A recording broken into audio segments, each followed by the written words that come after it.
acaba corrigindo uma lacuna na nossa legislação e privilegia a proteção da imagem no país. Esses são inegáveis avanços e necessários avanços legislativos na proteção da mulher. Corrige lacunas hoje na tipificação criminal extremamente importantes para o aprimoramento da nossa legislação. Por isso, segundo ele, é importante que se crie meios para reagir a esse tipo de violência. A tipificação do crime de importunação sexual, de acordo com Dias Toffoli, também vem em boa hora e tem como objetivo evitar abusos, por exemplo, em transportes coletivos. De Brasília, Luciana Verdolim. 9h01, uma liminar da Justiça Federal derruba a patente sobre medicamento contra a hepatite C. Repórter Fernando Martins. Mudanças na novela envolvendo o medicamento Sofosbuvir, um dos nomes mais eficazes no tratamento contra a hepatite C.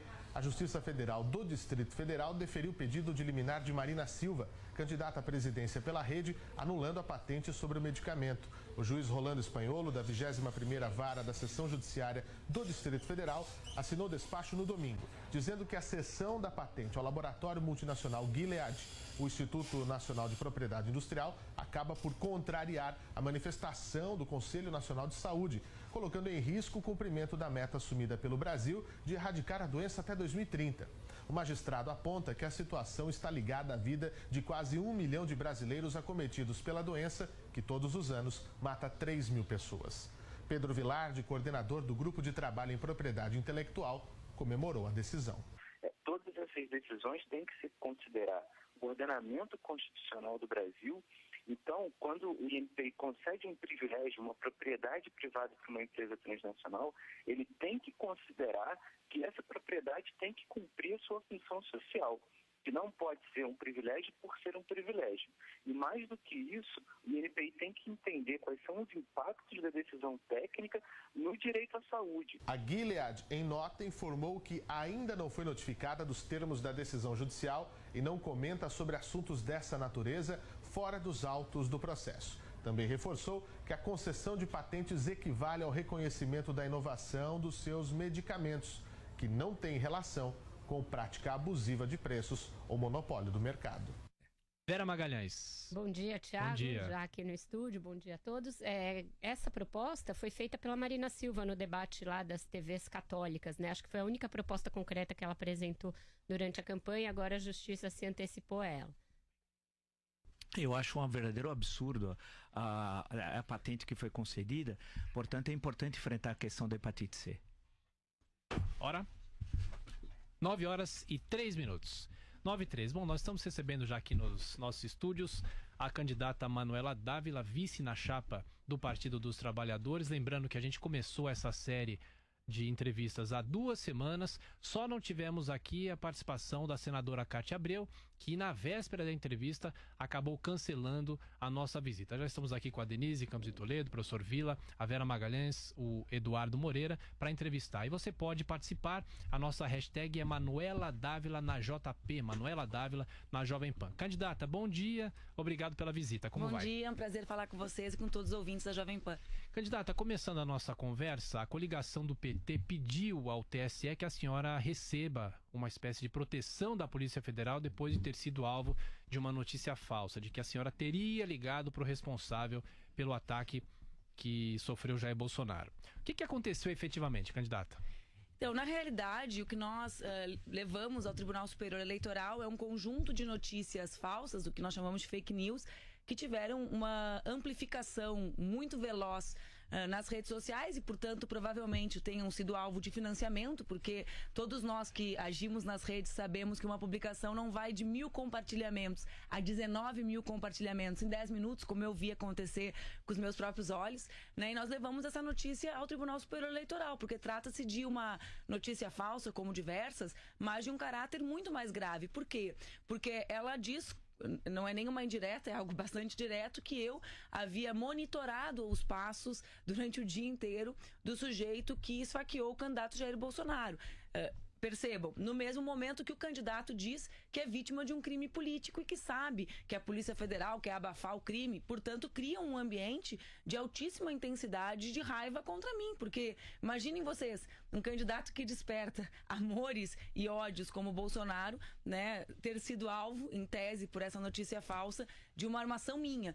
Então, o que nós levamos ao Tribunal Superior Eleitoral é o pedido que retirem isso do ar, que esclareçam quem são as pessoas que publicam, se há financiamento, se não há financiamento, que descubram, a partir de investigação da Polícia Federal, os IPs dos computadores que propagaram essa notícia e que forneçam não mais segurança, mas segurança, porque a Polícia Federal não fornece segurança aos candidatos a vice-presidente, como é o meu caso, apenas aos presidentes.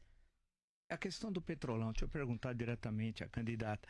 O Petrolão existiu, ou o Petrolão é uma ficção construída, uma invenção na história da humanidade, ou é um dos maiores desvios já conhecidos certamente na história da humanidade do Brasil, com toda certeza.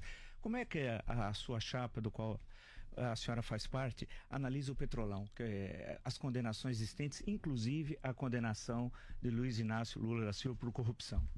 Bom dia, Vila. Bom dia. Nós avaliamos que existem governos que combatem a corrupção e governos que não combatem a corrupção. Nós somos o governo, ou fomos parte do governo juntos, que consolidaram as estruturas de enfrentamento aos episódios de corrupção. Eu cito algumas delas. A Polícia Federal, que passou a ser fortemente, receber investimentos e ter sua autonomia garantida para fazer as investigações de acordo com o adequado. A Procuradoria-Geral da República, que nos nossos governos jamais teve um indicado para o seu comando que não o primeiro da lista tríplice, e vejam, após o golpe, a primeira indicada já não é o primeiro lugar da lista tríplice, portanto nós fortalecemos a lei de transparência, embora os governos executem a lei de transparência de forma muito difusa, né, não fornecem os dados agrupados de maneira de simples acesso, é uma lei aprovada durante o governo Dilma. Esses mecanismos apuraram um conjunto de desvios de corrupção, e o que nós defendemos... Do PT? De vários partidos. Sim, e do não presidente, o ex-presidente Lula, por Quando exemplo. eu concluir o raciocínio, eu chego lá. Que se fizeste várias perguntas em uma, eu estou tentando responder uma a uma, para ser fiel ao que tu perguntaste. Obrigado. Então, o que nós sabemos e que defendemos é que as pessoas que tiverem comprovadamente envolvimento nos ilícitos estejam presas. Eu sempre manifestei dessa forma, o Haddad sempre se manifestou dessa forma. De outro lado, ocorre um conjunto de julgamentos que são notoriamente políticos. Né? Alguém questiona o envolvimento político quase militante do juiz Sérgio Moro? Eu questiono. Bom, a população está vendo ele desfilando por aí, né? Alguém questiona, ele não desfila só abraçado em Tucanos, viu? Não. Ele desfila. Primeiro, não acho que ele desfila. Tu não acha que ele desfila? Não. Ele cumpriu as suas atribuições, tanto que a condenação no TRF da 4ª Região de 9 anos saltou para 12 anos e 1 mês. Claro, com a pena igual entre todos os magistrados, né? Sim. Claro, tantas vezes você tem decisões unânimes. Você acha que foi um acerto? Não, eu acho que o que nós defendemos é que o presidente Lula seja julgado até a última instância com a velocidade que é adequada. Quer dizer, indulto está fora, então a possibilidade Ele jamais pediu indulto, ele quer ser julgado. E não será dado indulto por ele um jamais possível pediu, governo do qual a senhora faz parte. O que nós defendemos, e o Haddad tem dito publicamente em todas as ocasiões, é que nós faremos exatamente aquilo que o presidente Lula pediu. E a única coisa que ele pediu é para receber o tratamento adequado da justiça e, portanto, ter o seu julgamento em última instância dado. A Vera está de dedo levantado. Pergunta da Vera Magalhães aqui na entrevista no Jornal da Manhã. A câmera só fica em mim, ela está ali com o dedinho levantado e não pergunta. Vera. Bom dia, Manuela. A gente participou do Roda Viva e na ocasião eu te perguntei se havia chance de 0 a 10 de você retirar sua candidatura para o apoio a uma candidatura do PT, algo que já vinha sendo ventilado nos bastidores na ocasião. Naquela época você negou, disse que manteria a candidatura até o final. Queria entender o que te levou a deixar a postulação, e você fazer uma postulação muito baseada na coisa de ser jovem, mulher, de ter uma candidatura feminina, que você achava que tinha espaço para isso, para aceitar ser vice do Haddad e do PT de novo, porque o PCdoB tem sido vice do PT ou estado na chapa do PT em várias eleições ao longo da sua história. Nós nunca fomos vice do PT, é a primeira eleição que a gente... não. É a primeira eleição que a gente ocupa esse espaço. Naquela ocasião, Vera, assim como desde o dia 18 de novembro, quando eu fui lançada no Congresso do meu partido pré-candidata à presidência, nós sempre apresentamos duas questões. De um lado, um programa, né, um pré-programa, como legalmente tinha que ser chamado, e de outro lado, a ideia de que, inclusive no dia da nossa convenção, que foi, acho que dia 1º de agosto, nós apresentamos, eu fui consensualizada na convenção e saí dando uma entrevista dizendo o quê? Que se nós conseguíssemos fazer ou construir uma unidade do nosso campo, a necessidade de unir forças era maior do que das candidaturas individualmente. Naquela ocasião, me lembro que vários jornais repercutiram e perguntaram: se a unidade não passar pelo teu nome, eu ainda brinquei, diga ao povo que não fico, né? Porque se nós conseguíssemos unir mais forças, mesmo que eu não estivesse na chapa, nós poderíamos ainda assim retirar a candidatura, porque a necessidade da unidade para nós do PCdoB era algo muito importante. Tu fala duas coisas que eu sempre afirmei na minha candidatura. De juventude eu não me lembro, porque embora eu seja muito jovem... mulher jovem, de ser muito jovem na política, eu já não sou mais tão jovem, né? Eu já tenho só de mandato, eu tenho 14 anos, então sou jovem na disputa presidencial. Eu até brinco que a campanha presidencial é o meu elixir da juventude, Vila, porque eu já estava ficando velha para a política e voltei a ser jovem. Mas o tema do feminismo, que para mim é um tema muito caro, ele não tem relação apenas com o protagonismo meu na chapa ou não, né? Existe uma frase famosa das feministas que diz: não basta ser mulher, né? Tem que ter um lado. Então, a nossa candidatura é uma candidatura que tem um programa vinculado às lutas das mulheres, porque os nossos governos já tiveram. Vê bem, qual a política que pode ser mais importante para a maior parte das mulheres do que a chave da casa própria está na mão dela? Num país em que nós ainda temos índices de violência doméstica avassaladores, né, muito expressivos, e que nós sabemos que um dos temas para que as mulheres não saiam de casa é a dependência econômica, a chave da casa na mão da mulher, que foi uma política inovadora mundialmente, né, mulheres chefes de família. Não, até Mário Covas acho que já fazia isso na CDHU aqui em São Sim, Paulo. mas do ponto de vista nacional, dentro de uma política de moradia com muito volume, é inovadora mundialmente, inclusive o conceito de mulher chefe de família, né? Depois, o cartão do Bolsa Família, a Secretaria de Políticas das Mulheres, que é verdade que é uma luta desde o Conselho Nacional da Mulher na década de 80, mas foi criada e estruturou as redes relacionadas à Lei Maria da Penha, que também foi aprovada pelo Congresso durante os nossos governos. Então, a candidatura a ser feminista, para mim que sou feminista há 20 anos, desde que comecei a fazer política, não é algo estritamente vinculado ao fato da presença ou não de uma mulher na chapa, embora um dos temas do movimento de mulheres seja a nossa visibilidade. Eu estou representada lá, acho que eu represento bem o conjunto de bandeiras que nós defendemos. Denise. Manuela, eu estava querendo só que você esclarecesse um pouco melhor essa questão da posição do ex-presidente Lula, a questão do indulto, porque a gente vê inclusive nas propagandas que você aparece a imagem dele, aparece também do candidato Haddad, e a gente vê uma polarização cada vez maior dessa pesquisa, das pesquisas eleitorais, e o posicionamento é exatamente isso, o questionamento: qual vai ser o papel do ex-presidente Lula, se há a possibilidade de alguma armação para tirá-lo da cadeia através de um indulto, através de outros mecanismos. Então, qual seria o papel dele nessa figura? Porque é uma propaganda estranha, que você vê a foto de vocês três, né, e você aparece também. Então, é como se ele fosse uma sombra sempre presente, né, e tem, inclusive, a Haddad indo lá conversar com ele. Então, qual o posicionamento claro de vocês em relação ao eleitorado?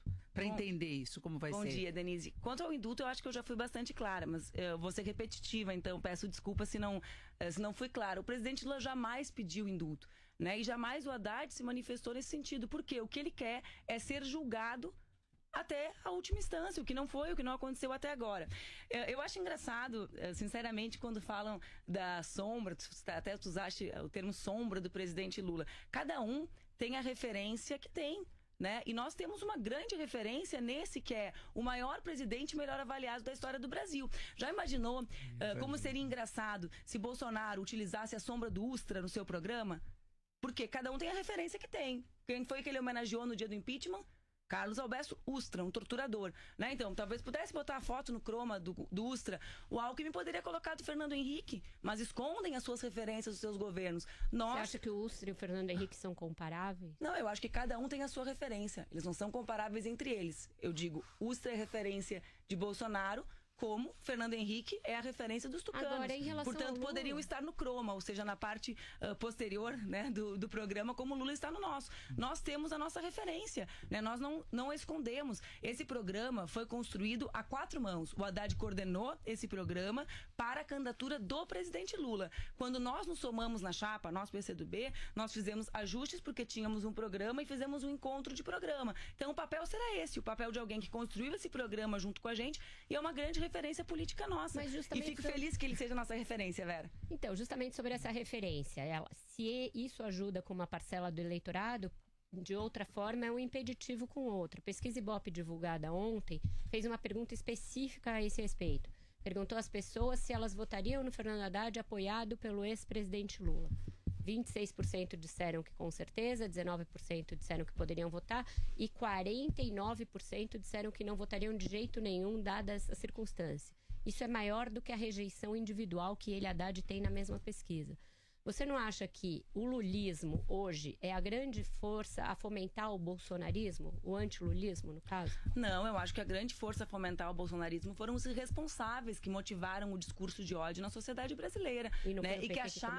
E que acharam que no processo eleitoral conseguiriam simplesmente escanteá-lo e fazer surgir uma outra voz liberal, sem perceber como mexeram com as paixões da população diante de uma crise econômica tão severa quanto essa. O que eu acho que vai acontecer no segundo turno, Vera, se o segundo turno for, digamos, que se consagre a imagem que nós temos das pesquisas hoje, acho que a população vai olhar para o meu candidato, Fernando Haddad, e vai enxergar nele, além do programa, características imprescindíveis para tirar o Brasil da crise. Nós temos como agudizar conflitos diante de uma crise econômica tão grande, nós temos como colocar diante do governo central alguém incapaz de ouvir uma opinião divergente. Nós temos como ter alguém no governo central que legitima a ideia de que nós, mulheres, criamos desajustados quando criamos sozinhas os nossos filhos, ou que as mulheres e as avós criam pessoas que são as que promovem a violência, sem responsabilizar a parcela que abandona as crianças às ausências do Estado. Eu não acredito nisso. Eu acho que no segundo turno a população olhará, né? Até eu às vezes brinco com o Haddad, tem um personagem que falavam dele, que é o Haddad tranquilão, né? Que é uma tranquilidade real que ele tem, a tranquilidade, a serenidade dele diante dos problemas, para mim, também é uma característica central que nos levará à vitória no segundo turno. Deixa eu perguntar algo não muito tranquilo. Eu fico na dúvida se a Câmara te pega um pouquinho, Vila, porque o Vila dá cada risada boa. Não, é que você... Não, tudo bem. Você desconhece que existe antilulismo? Não, acho que existe, é natural que exista. Numa sociedade democrática existe governo, existe oposição, existe quem gosta e diz quem não desgoste. O problema não é gostar ou desgostar. O problema é fomentar o ódio contra quem desgosta. E obviamente os candidatos de centro não vão apoiar o PT, concorda? Não sei o que vai acontecer no segundo turno. Eu acho que existirá um centro democrático que estará preocupado com as instituições, que estará preocupado com a ideia de que é possível fazer uma Constituição fechada entre quatro paredes, como sugeriu o general Mourão. Acho que estarão preocupados com a desvalorização dos espaços que nós construímos desde a redemocratização. Eu imagino que sim, imagino que estarão preocupados com isso. Professor Vila, faz a pergunta e na volta ela responde. Eu queria perguntar rapidamente, porque é importante que todo mundo pergunte, que quanto mais questões, acho que até melhor para a candidata expor sua plataforma. Mas a candidata é do Partido Comunista do Brasil, quer dizer, portanto, se mantém o nome até hoje, que acredita no comunismo.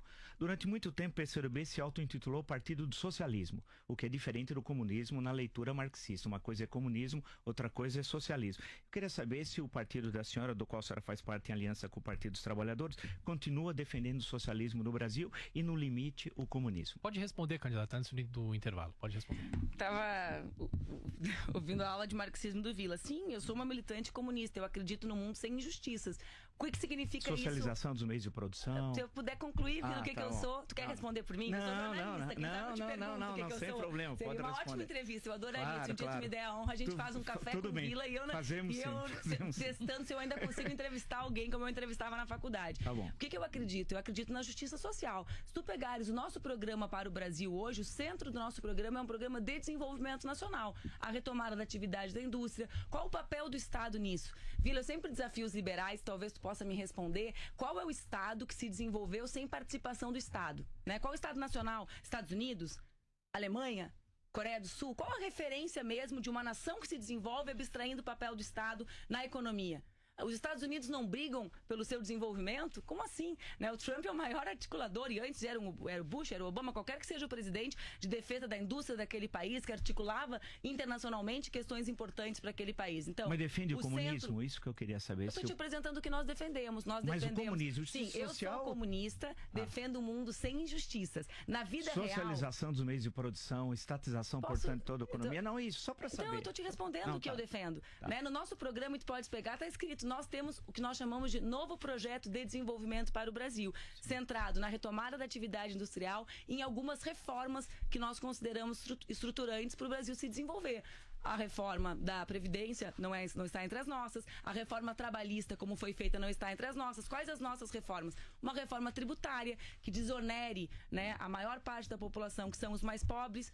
Isso, inclusive, está no nosso programa de governo com a Haddad. Tu já viste a nossa proposta que até 5 salários mínimos a população não paga imposto de renda? Então, o Bolsonaro fala a mesma coisa. Ele falou que defende 20% para todo mundo. Não, acima de 5. Acima de 5. Isenção até 5 também. Aí ele mudou, né? Então, Porque deu aquela ponto... confusão se Paulo Guedes falava por ele, se não falava por ele, aí eles ajustaram a proposta depois que deu o quiprocó público. Então, nós defendemos a reforma agrária, nós defendemos uma reforma que garanta que a população viva com dignidade nas nossas cidades, que nós chamamos de reforma urbana. Então, esse é o centro do projeto de desenvolvimento do PCdoB hoje para o Brasil.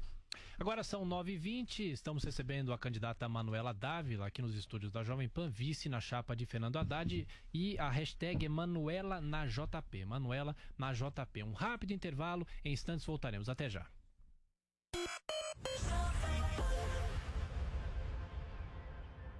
Contribua para transformar o trânsito. A IUSE te convida a fazer parte da Hora da Mobilidade, um movimento que as empresas flexibilizam o horário dos colaboradores para que eles troquem o carro por outros meios de transporte. Acesse horadamobilidade.com.br e participe. Já falei, chama a Pancron. A Pancron resolve. Pancron Indústria Gráfica, bom dia. Oi, é verdade que vocês são feras em artes gráficas e que sempre conquistam os melhores prêmios na impressão de material promocional, livros e revistas? É verdade. Ufa, ainda bem. O meu chefe mandou chamar vocês. Já estamos indo. Pancron Indústria Gráfica. Toda vez que você quiser qualidade, prazo e preço, não tem jeito. Chama Pancron. São Paulo 3340-6901. A Pancron resolve. Chegou o Alivium Cápsulas Líquidas. Alivium alivia agora em cápsulas líquidas. Alívio a partir de 10 minutos? Pode acreditar. Alivium alivia agora em cápsulas líquidas. Com a inovadora tecnologia de ultra concentração. O futuro em cápsulas menores, mais fáceis para ingestão. Alivium alivia agora em cápsulas líquidas. Para dor de cabeça, dor nas costas e dor muscular, a evolução do analgésico chegou. Alivium alivia. Se persistirem os sintomas, o médico deverá ser consultado.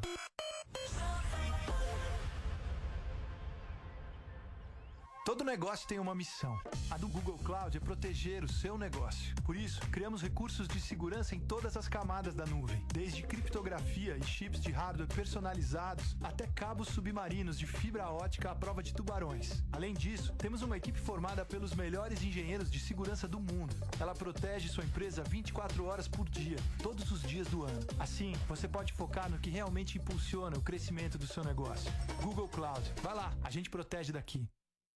Existe um lugar onde design, paisagismo e arte convivem em harmonia. Existe a quadra mais renomada do Brooklyn, agora completa. Apartamentos de 131 a 225 metros quadrados, praça privativa e áreas de lazer. Gran Habitat, incorporação e incorporadora e Stan Desenvolvimento Imobiliário. Informações granhabitat.com.br.